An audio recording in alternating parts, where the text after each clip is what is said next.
Hello, Hello, world. hello. All right. It is time again. It is I am Crownson, aka Ryan, part of the Healing Chefs, the podcast.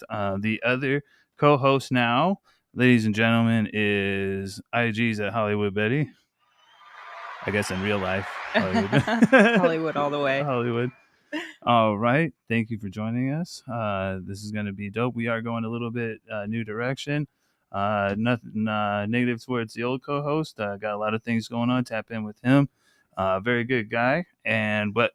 So this is the Healing Chefs podcast. Healing Chef, chef coming from the word chief meaning leader. And everybody that I have on here, I have as I believe is a leader in their own way. And today's chef is IG's at Man with the Fat 420, aka Christopher Hunt. Yes. Appreciate y'all having me. Thank you very much for coming, and I didn't ruin your name. I'm pretty good at that. My brain and the anxiety sometimes just like comes together there. Real quick though, before we jump into any of the segments, we do have a mystery box here that we'll go over at the end. Stick with us. But could you explain to our watchers, listeners? I don't know. I think that's about all the senses we got so far. We haven't gotten smelled down yet, but if we could, it smells like weed. So could you explain to what it is that you do, and I mean all the things that you do. Absolutely. And shout out to the Chiefers with all the swag on there. Real quick, shout out. Appreciate you. Yeah, shout out Chiefers. I'm a big supporter of those guys. I love them. You know, Charlie comes through my shop a lot. Yeah, shout out Chiefer Charlie. But yeah, my name's Chris Hunt. I go by Man with the Fat on Instagram. I've been in the cannabis industry for 10, 11 years on the retail side. Yeah. That's where I made a lot of my connections. And make sure the this mic mic's a little closer. Yeah, appreciate you. So I speak low as it is. Oh. So that's a little bit better. Appreciate you. Laying it down. There you go. But yeah, my name's Chris Hunt. I've been in the retail side of medical marijuana industry for the past 10 years now, recreational too, you know. But yeah. I've been in the industry since about 2012, 2013 when it made that big transition from collectives into, you know, big corporations. So it was fun times. And I've been in that game for 10 years. I'm still doing it. Supervisor, floor lead, shift lead over at Soulflower Casas Adobes down in Tucson. Nice. And shout out. Appreciate you guys. Shout out to the Soulflower team. Shout out T-Town. But other than that, I just got in the Instagram game like 2 years ago, really. 3 years ago. And it all started with my boy Lucas, who is an account manager for Sublime. We work together at D2 as well down in Tucson. Oh, okay. Sister company of Downtown Dispensary, you know. Yeah. So we're best friends. And a couple of years ago, he asked me if I wanted to be part of the Bud Tenders Club. They came up to Phoenix a couple of years ago, and that was being powered through Vapin. Okay. So Sophia from Vapin back then hit me up and asked if I want to be part of that. And I was like, I would love to speak on the Bud Tenders Club and talk to the community and speak to other bud tenders on 5 big points that they were advocating for were the difference between like good consultants and great consultants. Wow. Heck yeah. And that was the first thing I'm gonna touch base on right there. Yeah, I'm not a bud tender. I'm a patient care consultant. Yeah. You know, so that was the first thing I like to break down. And then it was like how to get tips and then how to take care of the patient, how to gain more information about medical marijuana. So I went to Phoenix. I came up here and spoke on that behalf. And there was even like Jill up there from like Hana, you know, GM. She was up there speaking to the community and it was pretty fun stuff. So that was my first like social event where I got to speak on like my knowledge of like 8 years of cannabis on the retail side. Well, that's good. It was pretty cool. Hell yeah, man. Like as bud tender, patient consultant, stuff like that, it's nice that they actually have people that are help, you know, iron sharpens iron, stuff like that. You know what I mean? Like, and it's not just a customer service job. There's so many out there that take it very, very seriously, and the effects and what they medicate for and treating them like a patient is. I was there. I'm there when I go and pick up stuff here and there and stuff like that, and I appreciate those people that take it seriously. So and it's glad that Brian talking take two. It's awesome that you got recognition. It's hard. It's very hard, especially in the Arizona community, because I don't know any other community that to get any sort of recognition, especially as a bud tender or something like that. But more and more, I'm seeing people get put on sites and stuff. So people forward always. So with that, let's go ahead and jump into our first segment, which is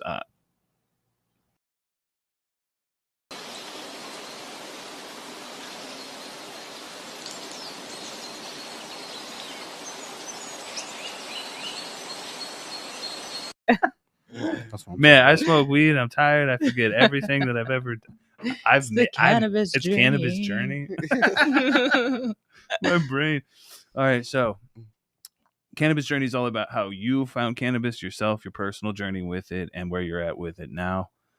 Like, concentrates and all sorts of stuff. And some people go from just recreational, so on and so forth, to measuring out dosages and whatnot. Not saying that there's no right or wrong in any situation. Right. There's always a gray area. But with that being said, I mean, how did you find cannabis yourself? I'm gonna pinpoint it to me having an older brother, 10 years older than me. Okay. So in my early 30s, I have a brother that is 10 years older. So he was a teenager growing up in the mid 90s, and we grew up in San Diego and El Cajon. Okay. And just a big Tupac fan. He was gang banging. He was doing stuff, I was out traveling with him and his buddies at 8, 9 years old. So I smelt it. I knew they were smoking, you know what I mean? I mean, it's an intoxicating lifestyle. Oh, yeah. For sure. I had some friends growing up in high school, and I mean, I saw it from afar. So yeah, no, intoxicating. Yeah. It's definitely like a gateway to other things as far as just socially, and opening your eyes, not necessarily to other drugs, or harder drugs. Right. Just being uninhibited, just like, You start seeing that, then you start noticing the alcohol, you start noticing other things, you start noticing adult talk. But 8, 9 years old, I smelled my brother smoking it. I'm like, what's that? I could tell they start getting inebriated, Yeah. Starts getting into like 10, 11. My cousin moves out with us in Missouri, Columbia, Missouri. Hey, I'm from Missouri. That's what's up, show me state. So show me 7, I'll show you 8. Thank you, man. And I lived out there in 1999, 2000, 2001 at the height of Nelly and the St. Lunatic. So it was madness, It was fun times. Man, bro, just hitting those albums, and as much as he sings and stuff, like it hits nostalgia for me. Like, just I could smell the leaves and stuff in St. Louis, and it's crazy. You know what I mean? Yeah. Like at that time, I'm a young teenager. Then my cousin moves out there, and I could smell them hitting bongs in the attic. Then they're doing gravity bongs, Then I could still there was a different kind of smell coming. Then the quality gets 2 liters or what? 5 gallons. Oh, 5 gallons. Oh, wow. Like they were living in the attic. Yeah. You know what I mean? Like 16, 17-year-olds, and they were just crazy. I would always be up there chilling with the black light and the strobe lights and smelling it. So it was intoxicating kind of lifestyle, The whole look. And then we move out to Florida, 12, 13. Man, I start selling it. I start getting black and milds. I start selling those, I start selling CDs and burnt copies. So it's just an intoxicating lifestyle that way. Not always to a harder lifestyle drugs, but open mind up to drug deals and hustles. Yeah. And more leisure, recreational activities that way. So definitely got into it recreationally, started hustling and grinding. Facilitate the things that I want to do without having to do the dumbass shit. I had a fanny pack back then, dude. I had black and milds, I had joints, I had burnt CDs, Shit. Yeah. In school, selling candy and shit like that. I mean, there's a hustle at every what level. You need, what you want. And people started doing Pokemon. I'm like, all right, I'm doing the same thing, man. Different item. For sure. That's what we were talking about out there. Just different commodities and whatnot. Just got to find a way to sell the sizzle. Yep. How can you monetize stuff? Right. So then, so you got to hang out with them doing that. You started selling whatnot. Where did you come? When did you make it to Arizona? About 16, Did I skip a bunch? No, you're spot on. About 16, came back out here because I was born here, but I moved away at 3 weeks old, so I never experienced it. Man, you I had a just came to job at visit. 3 weeks old. Had to go, dog. You had to go. Off he goes. I just Busy moved man. out. This man's Straight been out. hustling since he was 3 Out years the old. womb. Yeah. I never got to experience this as like a youth, so I just come out and visit family, visit my cousins. Yeah. But it wasn't until I visit my cousins when they're 14, 15, they're in the wrestling team, they're in the football team, they know all the basketball players. Okay, we're going out partying. What school? Palo Verde down there. Oh, okay. Yeah. I was Deer Valley Middle School, Goldwater High School. Yeah, that's what's up. Yeah, that's crazy. Yeah, it's like mad generations going back to my grandpa going to that same school. I went there. For My sure. kids would go there. Yada yada. That's what's up. Rite of passage. Yeah, but seeing my cousins going to the parties and they started smoking, then I started smoking. It's like, this is cool. We can play Halo and just chill. We don't have to get drunk. It was really fun.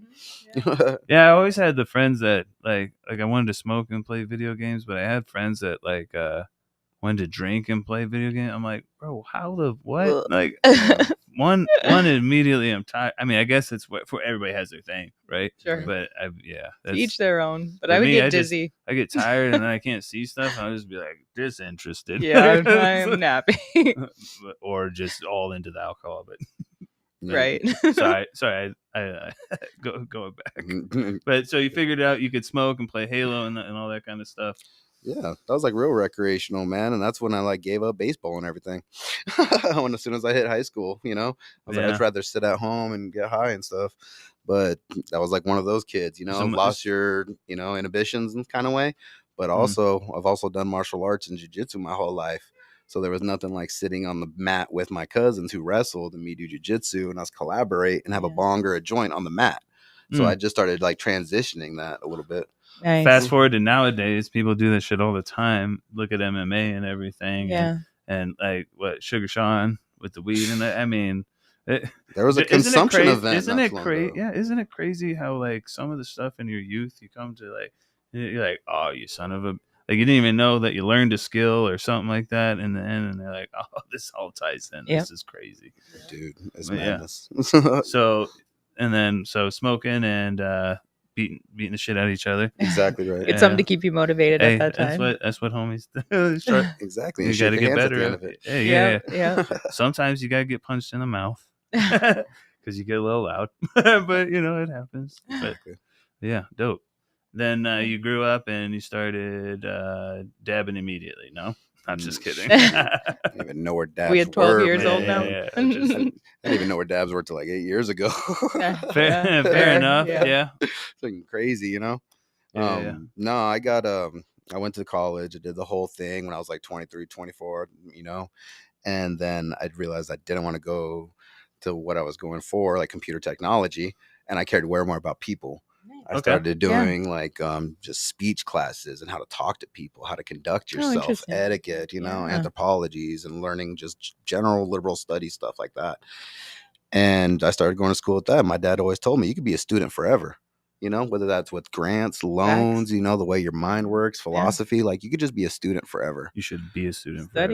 And that's what I'm thinking about going back again, just to keep more motivation on me. That also you'll like there's things that we learn that don't have anything to do with what we're doing, but then at some point in time you need to do that, and what it just comes up and you're like, I don't know why I learned that, but I'm glad I did now. But so I just let the universe kind of tell me things and guide me. So that sounds like that's a calling for you too. Sounds like it. Yeah. I'm always trying to learn. Well, I mean, I can probably use the VA for certain things to get schooling, but I've tried and it's hard. But trying to learn regardless of what you're doing into like any subject that I find, I nerd out on it for sure. Yeah, because the idea of learning stops. It's your choice when you're done learning and when you're done growing, and hopefully that's always a theme in everyone's life is just to get more information and stuff. Because I think that's what breaks like cannabis stigma and kind of how you were talking about through the decades of just growth in yourself. Just the transition of everything and learning and growing with it and learning the industry and then wanting to work with people and just how it just contributed to your own personal evolution is just a growth mindset. And I think that's what we get from learning and going Absolutely. Spot on. Seeking more. And then for people like myself who gaming and stuff, like to break it down is just leveling up. You hit a level, you don't stop. You just keep going. Yeah. Find the next one. Yeah. Exactly right. All right. Absolutely. So you found your next level, and then what was the next level after that? I started my mom has always been like a caregiver as well. She's always been like apartment manager, and my dad was sales manager for Panasonic in the 90s and 2000s. He sold electronics to the bases, you know, to the military. Okay. So he ran the whole Midwest and East Coast. So I was always traveling. So like retail was in my blood growing up, teenage wise. I always saw that. And then my mom ran property management as a manager. So I saw the way she conducted business and people. And then my mom was a hospice caregiver. So that became a job for me, working at college and then working overnights. That gave me that liberty. So I started becoming a hospice caregiver. So I was a med tech and hospice caregiver now. Yeah. So now I understand the medical aspect too. Yeah. You know, now I'm starting understanding the drugs. I'm starting to understand the medication. So I understand people. You know, starting to mend everything synergistically. It all starts working out. Mm-hmm. So I'm a caregiver, and I'm over what a computer technology I'm going to college for. And I'm living with my roommates now. I've moved out of the house. I'm living with my roommates, and my best friend has his best friend come over. And he's like, hey, I heard you're a hospice caregiver and you're in medical and stuff. You're a farm tech and all this stuff. He's like, would you want to bring that knowledge and hospitality to my industry? Wow. And I was like, what's that? Yeah. And I'm 24 years old. Mm-hmm. He's like, medical marijuana. I was like, that's here in Arizona? That's crazy. What? I'm still buying eights right now off the street and from homies and stuff like that. I'm 24. This is like California. It's like Colorado. This is madness, you know? Yeah. So yeah. And he hooks it up. That's my boy, Jesse. He was the GM of Bloom. He was the GM of Bloom dispensaries before Cureleaf, you know what I mean? Yeah. So he's the GM down there in Tucson. He brings me up, and just a long story short, he sends me over to Prime Leaf. He brings me back, you know, because it was all one entity, you know? Yeah. Prime Leaf, and where it was Rainbow Collective. There's Rainbow Collective, and if you look at like OGs and stuff like that, they'll still be licensed under Rainbow Collective. VARS still might be in it. You know what I mean? Like what we were smoking this morning was some white truffle from VARS, you know? VARS, so that might still be licensed under, but even the edibles OGs is licensed under Rainbow Collective. And that's where I started. Wow. And then Bloom came down from Phoenix, bought them out. Wow. You know, so that was that long story short of coming like mom and pop to corporate. And I saw the whole thing of like me being now medical and retail. And then I saw how like corporations can take over something so unique and so intimate. So it's like, this is a learning experience and a half. I love medical marijuana. It's finding its way, you know, paving the path. I watched Territory turn into Zen Leaf and stuff. So yeah, I've seen some of that stuff. The transition. It's a beautiful thing, you know? Right? Growth. All right. And then we just need we'll fast forward a little bit to where we're at now. Obviously nowadays we have all the flower and we have rosin and stuff like that. I know when I was snapping slabs and stuff like that. Excuse me. Shoot, oh my gosh, I'm getting old. Almost like 10 years ago. But I remember that, but now we're into the rosin and stuff like that. Have you gone to like for myself as a veteran with PTSD, I use it definitely as much as possible for preventative, not just for recreation and whatnot, and I still recreate a lot. don't get me wrong, but yeah, for sure. And did you see that as you were growing in your cannabis journey, how your cannabis use changed, and how did it change for you?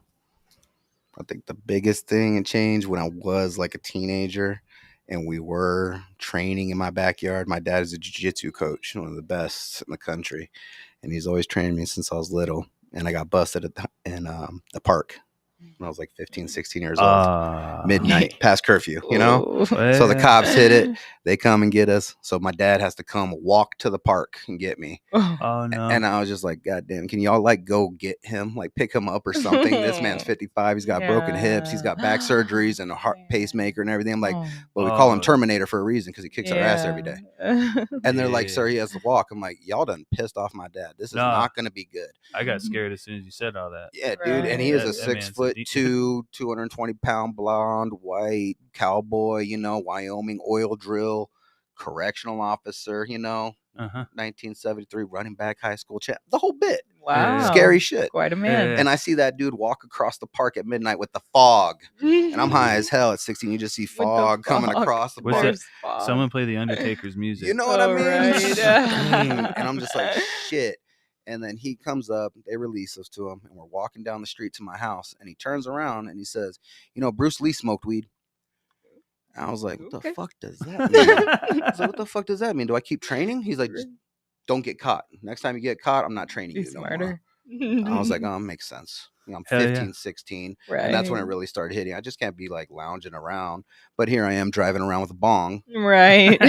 Up and, I still do. I still got mad ounces, still joints on me. Right. So I haven't learned in that aspect.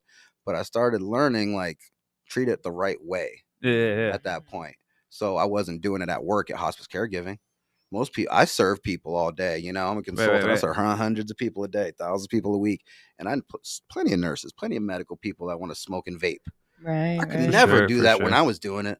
But, but any other job, car sales, call center, medical marijuana, every hour, baby, on the hour. Let's go. I could smoke, but I couldn't do it then. Yeah, that's what really was like tuning it in. I can't be helping people who are 95 on the last step. Be high as hell, especially on flour with a dirty high, especially at 90% distillate on some hot dog water. I can't do it. I don't know how people do it.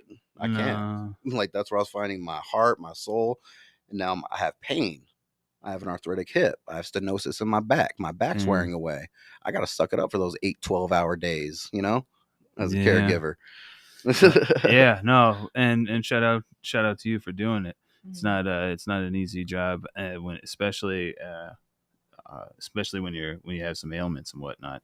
But it's good that we have people like you there, so you can relate to people and actually help them, because it's not just for some people. I've run into as a customer patient, and they're just like, I've been a bud tender when people come and ask me for just the highest THC.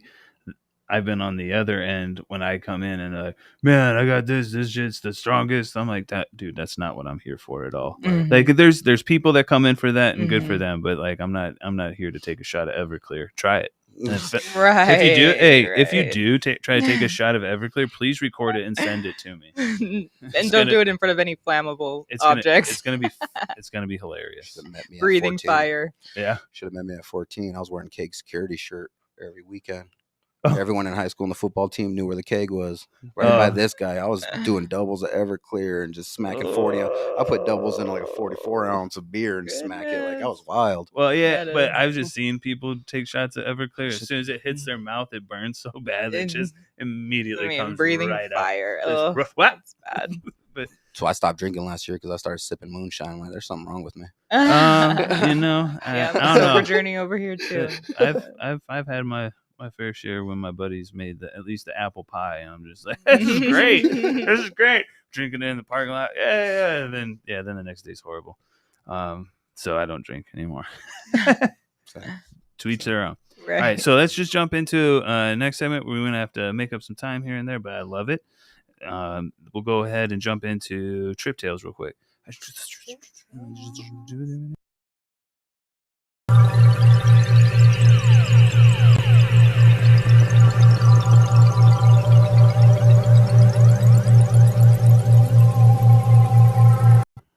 All right, so Trip Tales is all about psychedelic experiences, funny stories, lessons, questions. I do a lot of psychedelics. Allegedly, this is all satire. Fuck them. Took so many tabs this morning, ain't even funny. Hell yeah, dog. He's just levitating over here. Y'all can't see it, but he's not really doing a tab. Down. I did a book. Yeah, right, bro. There ain't no way I would be able to make it off the. I don't know. I think that's how you time travel. Allegedly. So, do you have any experiences that were funny? And even like I've said to people, high dose Ryan talking take 3. High dosage edibles also ride the same rails as psychedelics. They put me in the corner a couple times. Oh, yeah. It's gonna wear off. I'll Not again. say, I talk a lot, so I'm a patient care consultant, so I talk to my patients a lot, so I talk to people a lot. So sorry, no sorries. This is what this is for, is talking. Absolutely. We want to hear it all. I don't like edibles. 5 milligrams makes me hungry as hell, and I'll eat a whole pizza. Is what I tell people. It doesn't matter how big I am, how long I've been smoking. Edibles are not my thing. I'll take it for the night. Absolutely. Give me some CBN gummies, whatever. Sure. But at the edible trip factor, mushrooms and acid, I never really tripped on acid. I've never taken more than like 200. You know what I mean? I'm not trying to see demons and trying to see God and stuff like that. I'm gonna go see him Tuesday. Do you have any questions? I'm gonna be right there now. The homies. One of the first times I did take mushrooms, one of the best times of my life. That was hilarious. It's a great story because we go out to Green Valley out from Tucson. So we drive out an hour. And it's funny because we get in this dude's car and he picks us up in a Mini Cooper and he's my size. And then he picks up my two cousins who are my size. So we got like $12.50 in a Mini Cooper. Okay. And we ain't going nowhere, man. We're just slug bugging it. And he's talking about like, let me hit the turbo in the Mini Cooper. And it's like, we're not going nowhere, dude. He shifts it into second. So we're going out there and it's hilarious already. We go out there, we pop some shrooms, and then they start watching Harry and the Hendersons. I'm like, this is a great setting. I love this right now. That's dope, actually. It's in Green Valley in $1 million home.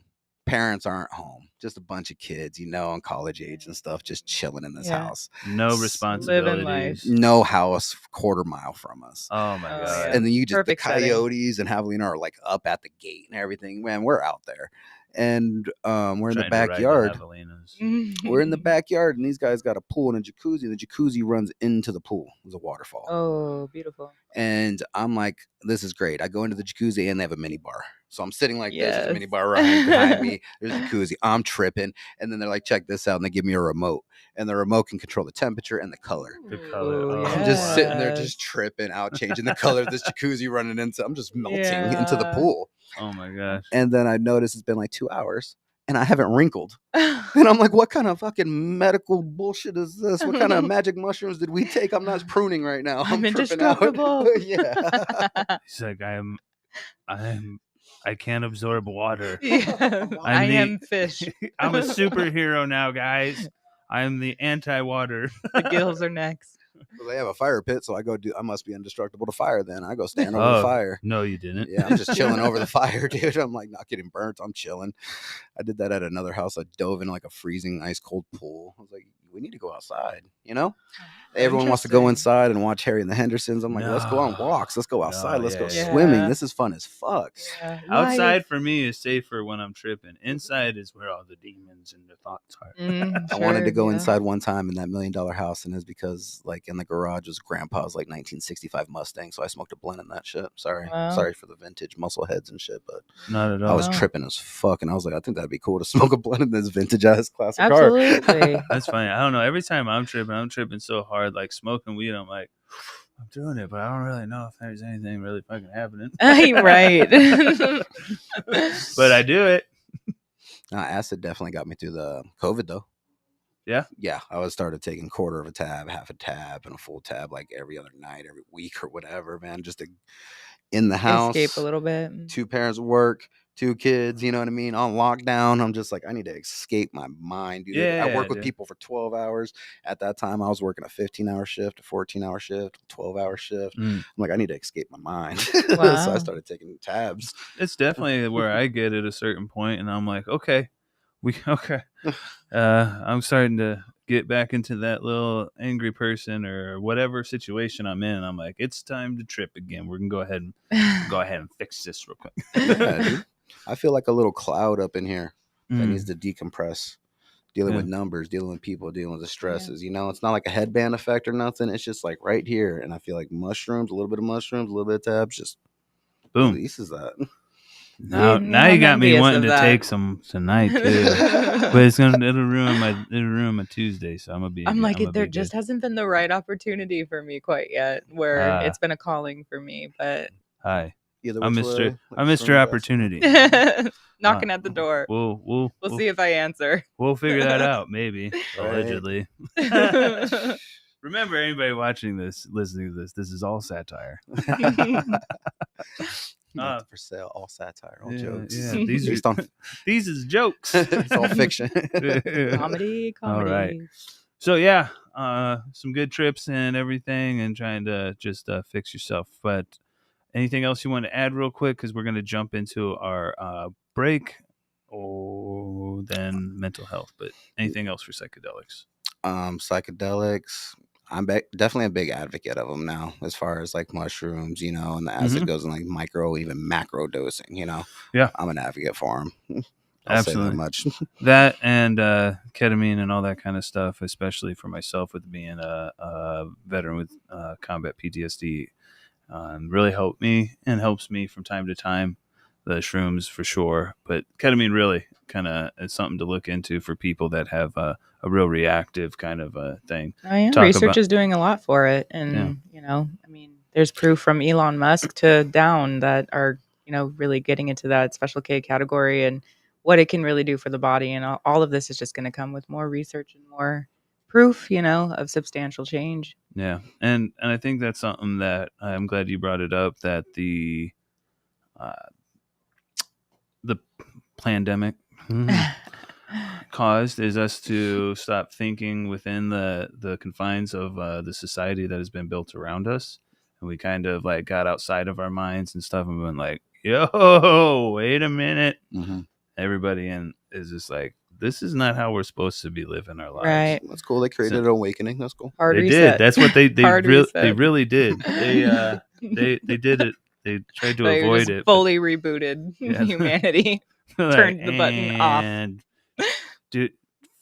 fuck. It happened, Jim. Oh shit.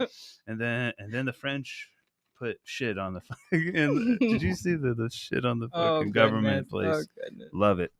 All right, so we'll go ahead and jump into this break real quick, and we'll come back with mental health is wealth.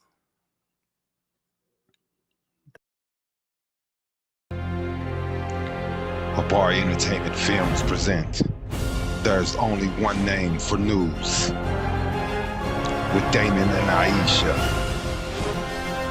Habari Live Podcast.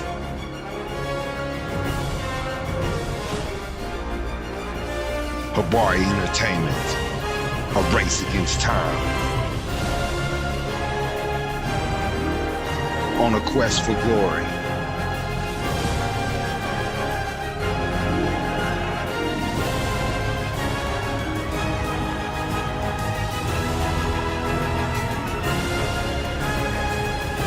Habari News Weekly, HabariEntertainment.com. Catch us for more. Visit us, HabariEntertainment.com. And we're back, and mental health is wealth. Let it rain on your brain.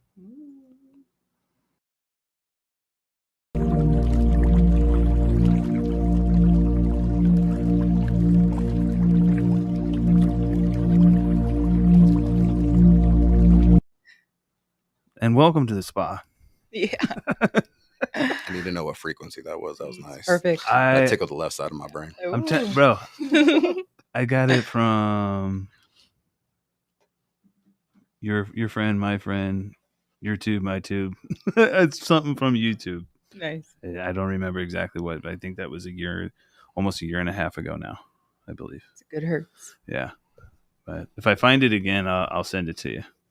Now, with cannabis, psychedelics, we use these things not just for recreation, like I've said, but for our mental health, our aches and pains. But again, mental health being the name of this segment.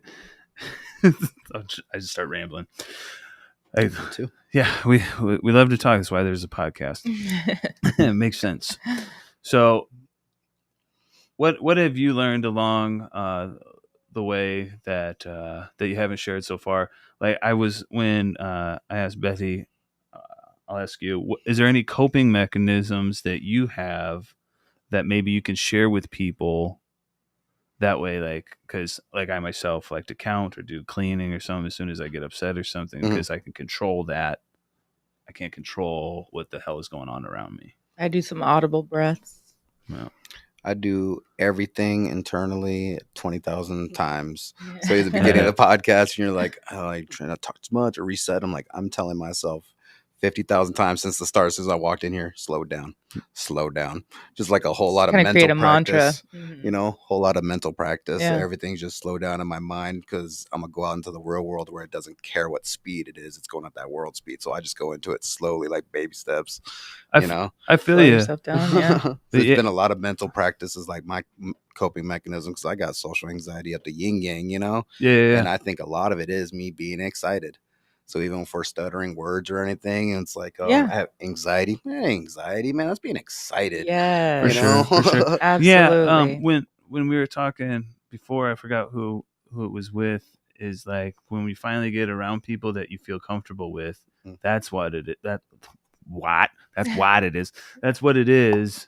You just start going, oh yeah, I wasn't talking to anybody about this because I didn't feel comfortable, but I feel comfortable now. So yeah, and you're excited. Yeah, definitely. I think excitement is a very underplayed emotion that gets confused with nervous or anxiousness, and just can feel so like stimulating all at once that your heart beats faster. You get a little bit sweaty. It kind of feels like anxiety because of symptoms that go along with it. So it's interesting that you take that mental strength and you channel it and tune it into a positive feeling. Absolutely. Appreciate that. And that goes back to like the college. My favorite class ever was speech class. And that was just how to deal with people, how to shake hands, how far away to stand from people when talking to them, mental preparation. My dad was a philosophy major, did all this, and he talked to me about everyday life. Yeah. I had lectures every day. And it got to sometimes I'd be like, another one, Dad. But I would never like argue. I was just like, man, you've told me everything. You ain't told me everything, There's more to learn. So it's like a lot of mental preparation from 8, 9, 10, 11, 12. And then as I got older, I'm like, hey, I do have anxiety like everyone else. How do I channel that now? So I got to drop my demeanor, because if I talk louder, then a loud booming dad voice comes out that makes the room nervous and anxious. So like even when people walk into my store, and I'll lean up on the shelf and welcome in, come on in. That way I'm controlling the room, because I had all this mental preparation of, I have social anxiety, I have stress of life, I have stress at work. Am I doing my job right? But if I stand forward, now that patient knows that I run this shop, and I let them know that. Yeah. So I'm like turning and that my could make anxiety. them feel comfortable to now, okay, I can trust somebody, and it might calm their anxiety too of even just going in there. Yeah. So I I'm constantly channeling my anxiety, my energy through different phases. And one of them was speech class. That was my favorite class in college ever.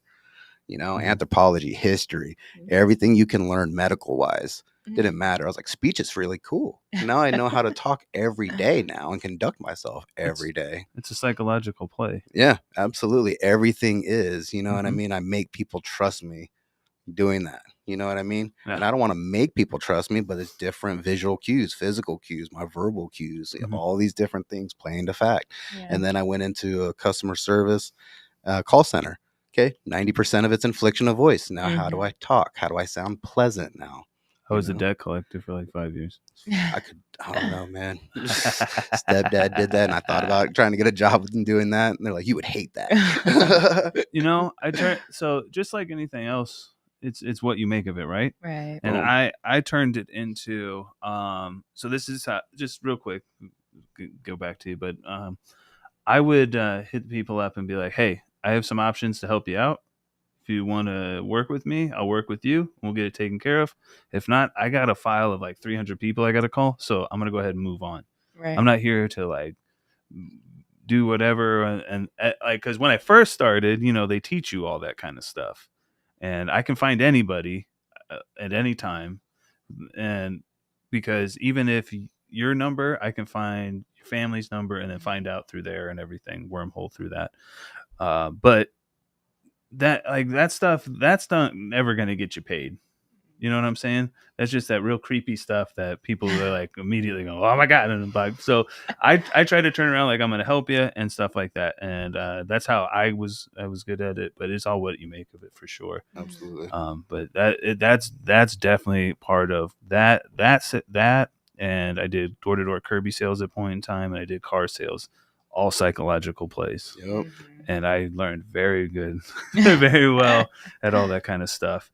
but I don't like that stuff because it's a bunch of manipulation and lying. It can be, yeah. So. Two things to touch on that phrasing, like we're talking about training yourself and everything. And people always say lucky. I'm like, there's no such thing as luck. That's opportunity meeting preparation. People tell me I'm lucky to be in the industry. That was an opportunity arose. Someone came to me. You know what I mean?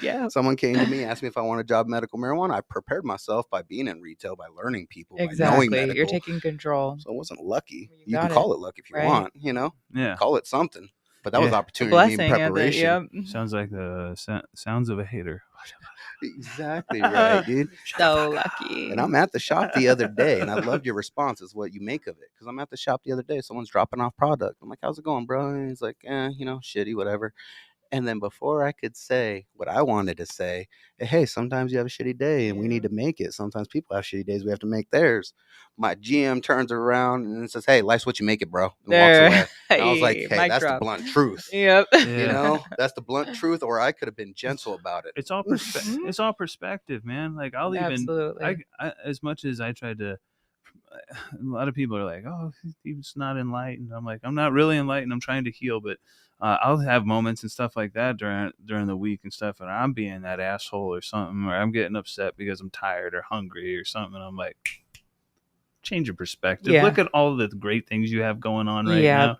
Gratitude over everything. I feel makes your life. You got to be like, holy shit, just shut up.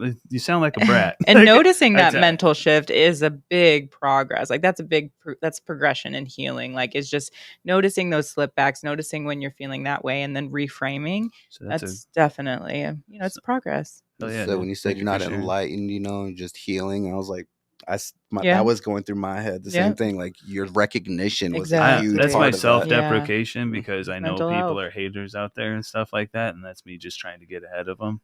But to be honest, but I believe like there, I embrace my duality. If you fuck around and find out, you'll find out. Right. But I don't want to do that no more. I really don't. I really want to be the calm, tripping, fun chef. Right. Absolutely. It's so much more fun. It's a good choice. Awesome. Let's go ahead and jump into the last segment. We'll have this real quick. This is Plug Talk, all about promo.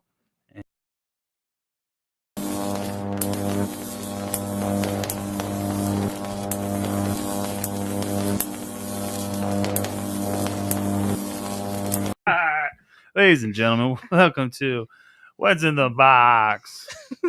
Watch 7. It's a great family movie. Yeah, it is. Absolutely. Not. Some of the best actors. You're welcome.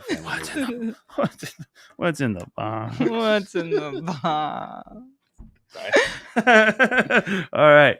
So Plug Talk is all about promo and me being an idiot, obviously. So self-deprecation. Finding our surprises. Right. So we have the surprises here. You want me to go over this, or do you want to plug yourself, or plug? Hey, what's going on? What are we doing? I'll make a quick plug real quick. I'm my boy Tony, my floor manager at Soulflower Casas Adobes down in Tucson.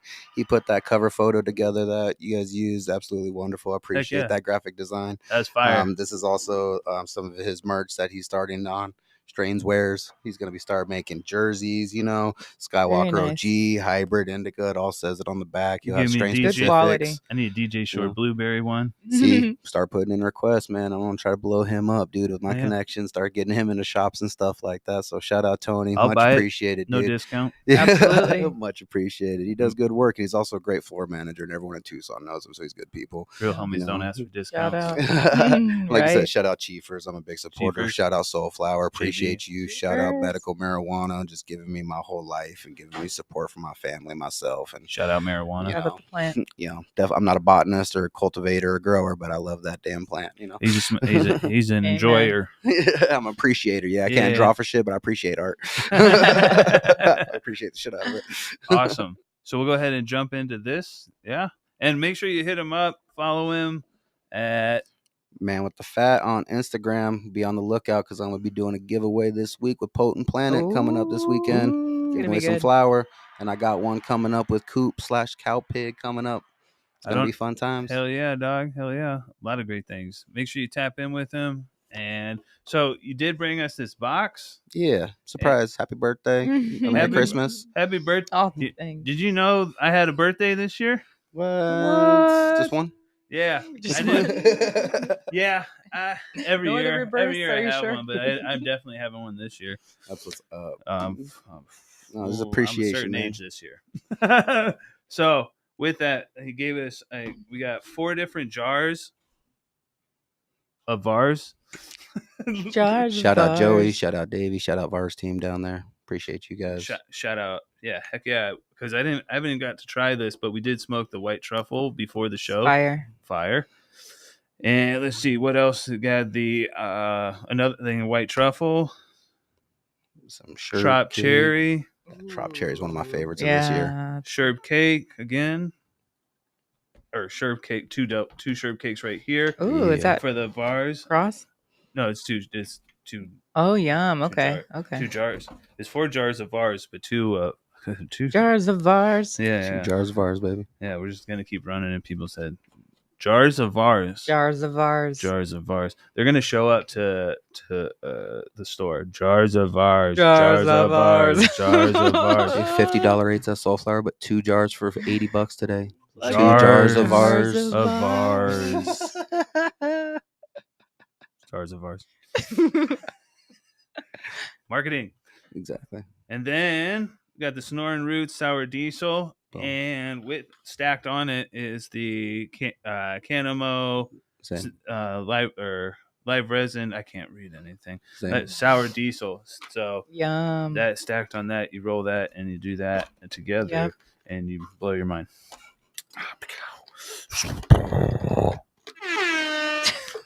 I used it. That's what I'm talking about. Perfect timing. All right. And then 2 grams of live rosin we have from Copper State, I believe. That's is high fructose corn syrup and Life Hack. I called it Life Hank earlier because I can't read, but Hank deals in nothing but gas, propane and propane accessories. Exactly right. So Hank Hack, it doesn't matter. We're going to smoke it all. Yep. So thank you very much for that. Absolutely. Definitely jars of Vars. Go ahead and get some of that. Definitely the sour diesel is one of the best sour diesels I've had in a long time. Yeah, they do it right. I do love that a lot. So you guys can look at it. That's mine. Take some devs, take some donuts. Hope it's a good time. Absolutely. Heck yeah, for sure. Yeah. We'll definitely. I'll definitely roll some stuff up and get some stuff going and tag a bunch of people, and we're gonna give out this stuff to the studio, and it'll Betty. Also, I'm not gonna keep everything because we share the wealth. There will always be more weed. That's what I'm talking about. All right. So we want to shout out. I want to shout out Betty. Thank you very much. Yes. This is gonna. I think this is a sort of a beautiful thing. New era. And go ahead, shout out Pop Buddha. Shout out Boominati. Sin City Seeds. Eventually, I'm gonna grow. I just need to take care of responsibilities before we do the fun things. All right. High Grade. They're coming up soon. Arise, Ian, and them. Pause Consumption. Shout out Pheno Rich, Trippy Terpenes, Only Glands, Papadelic, Dab and Ricky. Oh my goodness. Get it. Mexican Nightmare.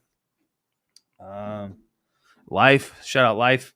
Marijuana, Life. Psychedelics. Absolutely. Shout out you watching, listening, all that kind of stuff. We will be going live Monday at 5 p.m. to do the live chat. So make sure you go in there. We'll be in there. He will be in there. We will be in there, smoking along, chatting along. Come see us. Thank you very much. Yes. For coming out, and it's been dope. We'll have to do it again. Absolutely. And we'll keep close contact because eventually we'll get this going again to where we have events, or we'll start popping up at events. And so I think it's more suitable that we pop up at other people's events so we can get bigger. And then eventually throw our own field trip. You know what I mean? And if I start throwing events, I'd love to have you. Hell yeah, yeah. Thank you very much. Well, we'll make I will go. Here we I go. will go to Tucson for sure. Road tripping. Yeah. Love T-Town. Yeah, hell yeah. All right. Thank you very much. Thank you. HabariEntertainment.com. Woo-hoo. If you need any video podcasting, that HabariEntertainment.com. HabariEntertainment.com. Jars of ours. Jars of ours. All right. Thank you very much. Tap in, smoke up, trip out, and we're out of here. Thanks, y'all. Appreciate you.